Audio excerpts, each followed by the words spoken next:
चाहे कितने ही सगे हों, इन 3 लोगों पर कभी विश्वास नहीं करना चाहिए। ऐसे लोग आपको हमेशा धोखा ही देते हैं। प्रिय मित्रों, समझते हैं कहानी के माध्यम से मित्रों, उससे पहले आप कहानी में खो जाएं, आपसे एक हाथ जोड़कर छोटा सा निवेदन है मित्र। यदि आप भी भगवान भोलेनाथ के सच्चे भक्त हैं तो कमेंट बॉक्स में ओम नमः शिवाय लिखते हुए वीडियो को लाइक और चैनल को सब्सक्राइब अवश्य करें। प्रिय मित्रों, एक समय की बात है, मध्य देश में एक बहुत ही सुंदर नगर था। उस नगर में एक चोर रहता था। वह छोटी मोटी चोरी करके अपने परिवार का पालन पोषण करता था, लेकिन उस चोरी के धन से उसके परिवार का पूरी तरह से खर्च नहीं चलता था। एक दिन उसने सोचा कि पाप तो पाप होता है, चाहे छोटा हो या बड़ा। मैं चाहे छोटी चोरी करूं या बड़ी रहूंगा, तो चोर पकड़े जाने पर दंड तो मुझे उतना ही मिलेगा, तो क्यों ना मैं बड़ी चोरी करूं। ऐसा निश्चय करके उसने उस नगर के राजा के खजाने को लूटने की योजना बनाई। रात होने पर वह राजमहल में घुस गया और किसी तरह जहां राजा का खजाना था वहां पहुंच गया। वहां पहुंचकर उसने देखा कि खजाने पर कई सैनिक पहरा दे रहे थे। सख्त पहरा देखकर चोर को लगा कि उनकी आंखों में धूल झोंकना बहुत कठिन काम है, और सोचने लगा कि यह तो साक्षात काल पहरा दे रहा है। अगर मैंने चोरी करने की कोशिश की तो जीवित नहीं बचूं। यह सोचकर चोर उल्टे पांव लौट पड़ा, और लौटते समय उसने सोचा कि खाली हाथ लौटने से तो अच्छा है कि कुछ ना कुछ तो यहां से ले ही चलूं। मेरा यहां आना व्यर्थ नहीं होना चाहिए। चोर के दिमाग में विचार आया कि राजा के शयन कक्ष में जाना चाहिए, जहां राजा सोता है, और शायद इस समय राजा अपने कपड़े उतारकर सो गया होगा। मैं राजा के राज्य वस्त्र चुरा कर ले आऊंगा और उन्हें पहनकर आसानी से धन चुराकर यहां से निकल जाऊंगा। पहरेदार को लगेगा कि मैं राजा हूं, इसलिए वे मेरे रास्ते में नहीं आएंगे और मेरा काम आसान हो जाएगा। ऐसा निश्चय करके चोर राजा के शयन कक्ष के पास पहुंच गया और उसने धीरे से पर्दा हटाकर देखा तो अंदर का नजारा देखकर आश्चर्यचकित रह गया। उसने देखा कि राजा अपने पलंग पर गहरी नींद में सो रहे हैं और उनकी रानी अर्धनग्न अवस्था में पलंग पर बैठी हुई है। रानी को जागता हुआ देखकर चोर के हाथ पैर फूल गए और वह एक तरफ दीवार से सटकर खड़ा हो गया और रानी के सो जाने का इंतजार करने लगा। थोड़ी देर बाद फिर उसने पर्दा हटाकर देखा कि रानी सोई हैं या नहीं, क्योंकि रानी सो जाए तो राजा के वस्त्र चुराए जाएं। चोर ने देखा कि रानी अभी भी उसी तरह बैठी हुई थी। यह देखकर चोर वहां रखी हुई टेबल पर बैठने लगा। जैसे वह टेबल पर बैठा तो उस पर रखी हुई पानी की गिलास नीचे गिर गई। उस आवाज को सुनकर राजा की नींद तो नहीं खुली, परंतु रानी तलवार लेकर बाहर आ गई और तलवार चोर की गर्दन पर रख दी और बोली, कौन है तू और यहां किस लिए आया है? सच सच बता, वरना तेरा सिर धड़ से अलग कर दूंगी। चोर डर के मारे पसीने से लथपथ हो गया और हाथ जोड़कर गिड़गिड़ा आता हुआ बोला, रानी साहिबा, मेरी जान बख्श दो। मैं एक गरीब चोर हूं और चोरी करने के उद्देश्य से ही यहां आया हूं। छोटी मोटी चोरी करके अपने परिवार का पालन पोषण करता हूं। आप मुझे मार दोगी तो मेरे बच्चे अनाथ हो जाएंगे। मैं वचन देता हूं कि इस बार मुझे छोड़ दो। मैं कभी दोबारा राजमहल की तरफ मुड़कर नहीं देखूंगा। मेरे छोटे छोटे बच्चों पर रहम करो। रानी को उस पर दया आई और उसने कहा, सुनो, मैं तुम्हें एक शर्त पर छोड़ सकती हूं। मैं इस समय काम से पीड़ित हूं। यदि तुम मेरे साथ समागम करोगे तो मैं तुम्हें यहां से जाने दूंगी, वरना एक ही झटके में तुम्हारा सिर काट दूंगी। रानी की यह अनोखी शर्त सुनकर चोर और भी ज्यादा घबरा गया और कहने लगा, रानी साहिबा, यह आप क्या कह रही हो? मैं तो एक चोर हूं और आप इतने बड़े राज्य की महारानी। मेरी क्या औकात है जो मैं आपके साथ ऐसा करूं? मेरे लिए तो यह सोचना भी बहुत बड़ा पाप है। रानी ने कहा, मैं कुछ नहीं सुनना चाहती। अगर तुम्हें अपनी जान प्यारी है तो मैं जैसा कहती हूं वैसा ही करो, वरना मरने के लिए तैयार हो जाओ। रानी का ऐसा प्रस्ताव सुनकर चोर की जान हलक में अटक गई और सोचने लगा, आज मैं बहुत बड़ी मुसीबत में फंस गया। यदि मैंने रानी की बात नहीं मानी तो भी मारा जाऊंगा, और मान ली तो भी मारा जाऊंगा। चोर बहुत बड़ी दुविधा में पड़ गया कि क्या करूं। आखिरकार उसने रानी के साथ समागम करने की बात को स्वीकार कर लिया और बोला, रानी साहिबा, मुझे 5 मिनट का समय दे दो। मुझे बहुत जोर से लघु शंका लगी है।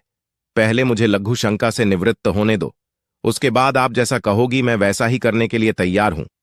रानी ने तुरंत तलवार के इशारे से शौचालय को बता दिया और चोर उसकी तरफ चल पड़ा। रानी वहीं पर खड़ी होकर उसके लौटने की प्रतीक्षा करने लगी। चोर ने इस बीच रानी की नजर से बचकर वहां से भागने की कोशिश की। भागते भागते जब वह द्वार पर पहुंचा तो द्वार पर जो सैनिक था उसने उसे पकड़ लिया और उससे पूछताछ की। चोर डरा हुआ था। उसने सैनिक को सच सच बता दिया कि वह एक चोर है और राजमहल में चोरी करने आया था, लेकिन रानी ने उसे पकड़ लिया और छोड़ने के बदले एक शर्त रखी थी कि वह उसके साथ समागम करें।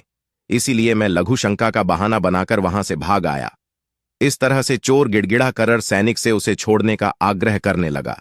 सैनिक ने कहा, देख भाई, मैं तुझे एक शर्त पर जाने दे सकता हूं, और शर्त यह है कि तुम्हें पुनः रानी के पास लौटकर जाना होगा और रानी से कहना होगा कि मैं तुम्हारे साथ समागम करने के लिए तैयार हूं, किंतु उससे पहले तुम्हें अपने हाथ से राजा को मारना होगा। सैनिक की यह शर्त और भी ज्यादा कठिन थी। चोर ने सोचा कि वैसे तो प्राण बच भी सकते थे, परंतु अब नहीं बचेंगे। अगर रानी से यह बात कही तो रानी मेरा सिर काट देगी। अब चोर को चारों तरफ मौत ही मौत दिखाई दे रही थी।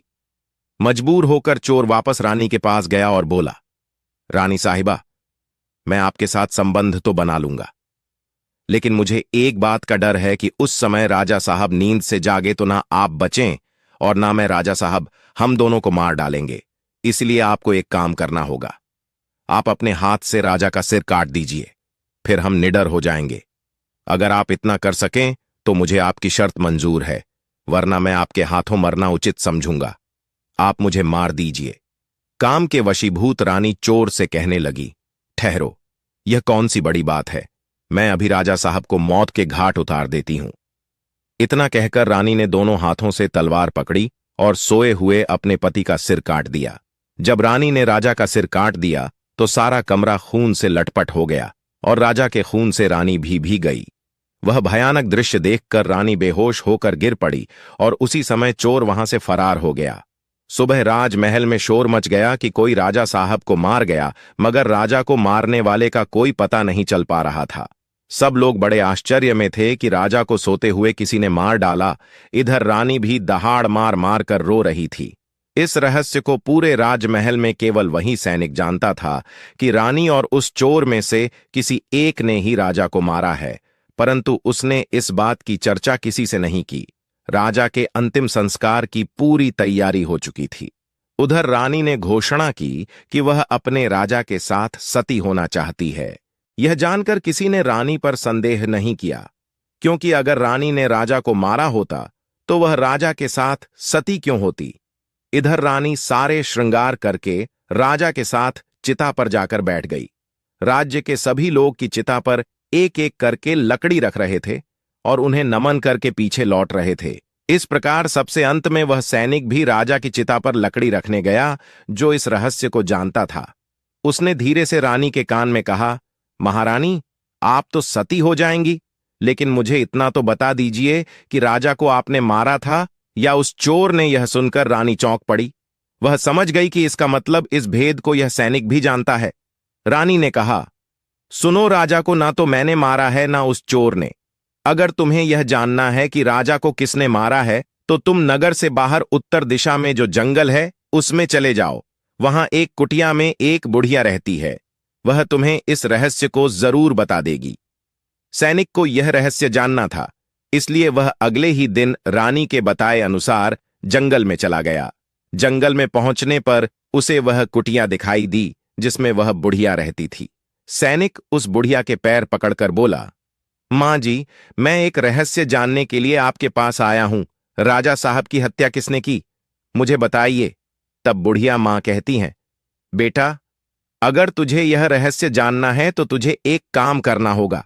मेरी कुटिया के बाहर एक बकरा बंधा हुआ है, तू अपनी तलवार से उसका सिर काट दे और सिर काटते ही बकरे की दाढ़ वहीं गिर जाएगी और उसका सिर हवा में उड़ने लगेगा। तब तुम उस बकरे के सिर के कान पकड़कर लटक जाना। वह बकरे का सिर तुझे जिस जगह पर ले जाएगा वहां पहुंचकर तुझे तेरे सवाल का जवाब मिल जाएगा कि राजा को किसने मारा है। अब सैनिक ने वैसा ही किया। कुटिया के बाहर जो बकरा बंधा हुआ था, सैनिक ने उस बकरे का सिर काट दिया। सिर कटते ही वह हवा में उड़ने लगा। उसने झपट कर बकरे के दोनों कान पकड़ लिए। वह सिर उड़ता हुआ उसे उस भयंकर वन के बीचों बीच ले गया। उस जगह पर एक गुफा बनी हुई थी। उस गुफा के द्वार पर जाकर वह सिर नीचे उतर गया। सैनिक सोचने लगा कि इस जंगल में ना तो कोई मनुष्य दिखाई दे रहा है, यहां भला कौन मुझे राजा की मौत का रहस्य बताएगा। वह गुफा के द्वार पर खड़ा यही सोच रहा था, और वह गुफा एक राक्षस की थी, जिसमें वह राक्षस और उसकी एक बेटी रहते थे। अब शाम हो गई थी और वह राक्षस अपने भोजन के लिए बाहर गया हुआ था। गुफा के अंदर उसकी बेटी मौजूद थी। इधर जब राक्षस कन्या को किसी मनुष्य की गंध मालूम पड़ी तो वह द्वार पर निकल कर आई। उसने देखा कि एक हट्टा कटा नौजवान गुफा के द्वार पर खड़ा है। राक्षस कन्या ने सोचा कि अगर मैंने इसे खा लिया तो मेरे एक समय की भूख मिट जाएगी, और अगर मैंने इसे जिंदा रखा तो यह नौजवान मेरे बहुत काम आएगा। राक्षस कन्या ने तुरंत एक सुंदर लड़की का रूप बनाया और उसके सम्मुख पहुंच गई। इतनी सुंदर स्त्री उसने आज तक पहले कभी नहीं देखी थी। वह सैनिक उसे देखते ही उस पर मोहित हो गया। लड़की भी उसे अपनाने के लिए आई थी, इसलिए उसे अपनी गुफा में बुलाकर ले गई और उसके साथ खूब मस्ती की। के आने का समय हुआ तो लड़की ने उसे मक्खी बनाकर दीवार पर चिपका दिया। राक्षस आया और उसने लड़की से पूछा, बेटी, मुझे किसी मनुष्य की गंध मालूम पड़ रही है। मुझे लगता है कि कोई आदमी हमारी गुफा में घुस आया है। तब बेटी बहाना बनाती हुई बोली, पिताजी कैसी बात कर रहे हैं? हमारे होते हुए कौन मनुष्य यहां आने की हिम्मत करेगा? मैं तो उसे कच्चा चबा जाऊंगी। इस तरह उसने राक्षस को गुमराह कर दिया। अब वह राक्षस कन्या रोज उसे रात होने पर पुरुष बना देती थी और दिन में उसे मक्खी बनाकर दीवार पर चिपका देती थी। इस प्रकार सैनिक को राक्षस की गुफा में रहते रहते काफी दिन बीत चुके थे। अब उसे अपनी पत्नी और बच्चों की याद आने लगी, परंतु वह राक्षस कन्या के चंगुल से नहीं निकल पा रहा था। एक दिन उसे मौका मिल गया और वह किसी तरह रात में वहां से भाग निकला। भागते भागते कई दिनों के बाद वह अपने नगर पहुंच गया। अपने घर पहुंचकर उसे बहुत खुशी हुई। अपने बच्चों से मिलकर वह बहुत प्रसन्न हुआ। वह सोचने लगा, अच्छा हुआ जो मैं वहां से चला आया। न जाने कब तक वह मुझे मक्खी बनाकर वहां रखती। इस तरह उस सैनिक की अपने घर पर रहते हुए काफी दिन बीत गए। एक दिन उसे फिर उस लड़की की याद आई। अब तो दिन रात वह उसके ख्यालों में खोया रहता। उसकी सुंदरता को याद कर उससे मिलने की इच्छा करता। उसके बिना न खाना अच्छा लगता न पीना। हर समय यही सोचता था कि उससे किस तरह मिलन होगा। सैनिक उस राक्षस कन्या से मिलने के लिए तड़पने लगा और उसने फिर से उसके पास जाने का निश्चय किया। उसने सोचा, पिछली बार तो मुझे उस बुढ़िया ने पहुंचा दिया था, लेकिन अब मैं वहां से भाग कर आया हूं, इसलिए मुझे रास्ते का भी ज्ञान नहीं है। क्यों ना मैं एक बार फिर उस बुढ़िया की सहायता ले लूं। ऐसा सोचकर वह उस बुढ़िया की कुटिया पर पहुंच गया और हाथ जोड़कर बोला, हे माता, एक बार मुझे फिर से उसी स्थान पर भेज दो जहां पर मुझे पहले भेजा था। अब वह सैनिक राजा की हत्या का रहस्य भूल चुका था। वह राक्षस कन्या से मिलने की बेचैनी उसके अंदर बढ़ती जा रही थी। वह बुढ़िया समझ गई कि यह काम के वशीभूत है। उस बुढ़िया ने कहा, बेटा, पहले तो मेरे पास एक बकरा था जिसके कान पकड़कर तुम वहां चले जाते। अब तो वह भी नहीं है। अब मैं तुम्हें कैसे पहुंचा हां? तब सैनिक ने कहा, हे माता, मैं जीवन भर आपका गुलाम रहूंगा। एक बार उस लड़की से मुझे मिला दो। बुढ़िया ने कहा, बेटा, मैं तुझे मिला तो दूंगी, पर इसके लिए तुझे अपने बेटे को मेरे पास लाना होगा। सैनिक बोला, यह कौन सी बड़ी बात है? इतना कहकर सैनिक अपने बेटे को बुलाकर ले आया। बुढ़िया ने कहा, बेटा, जिस तरह तुमने बकरे का सिर काटा था उसी तरह तुम अपने बेटे का सिर भी काट देना। फिर उसी तरह इसका सिर भी हवा में उड़ने लगेगा। तुम इसका सिर पकड़ लेना और यह तुम्हें उसी स्थान पर पहुंचा देगा। काम के वशीभूत वह सैनिक अपने बेटे का सिर काटने के लिए तैयार हो गया।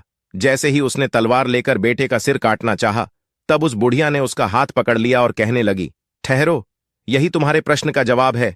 चाहे कितने ही सगे हों, इन पर कभी भी विश्वास नहीं करना चाहिए। पहला राजा को ना चोर ने मारा था और ना रानी ने। राजा को हवस ने मारा था। जिस तरह काम वासना में अंधा होकर तुम अपने बेटे को मारने के लिए तैयार हो गए, इसी हवस के वशीभूत होकर मनुष्य अंधा हो जाता है और गलत से गलत काम भी कर जाता है। दूसरा, धन के लालच में आकर कोई भी किसी को मार डालता है। और तीसरा, क्रोधी व्यक्ति क्रोध में अंधा होकर सब कुछ भूल जाता है और वह सब कर डालता है जिससे जीवन भर उसे पछताना पड़ता है। क्रोध में उसकी बुद्धि विवेकहीन हो जाती है और वह अपना पराया कुछ नहीं देख पाता। इन तीनों से हमेशा बचकर रहना चाहिए, अन्यथा जीवन भर पछताना पड़ता है। मित्रों, आशा करते हैं कि आपको हमारा यह सुनाई गई कथा अच्छी लगी होगी। अगर आपको यह कथा अच्छी लगी तो प्लीज वीडियो को लाइक करें और चैनल को भी सब्सक्राइब करें। और लास्ट तक कथा सुनने के लिए आपका बहुत बहुत धन्यवाद।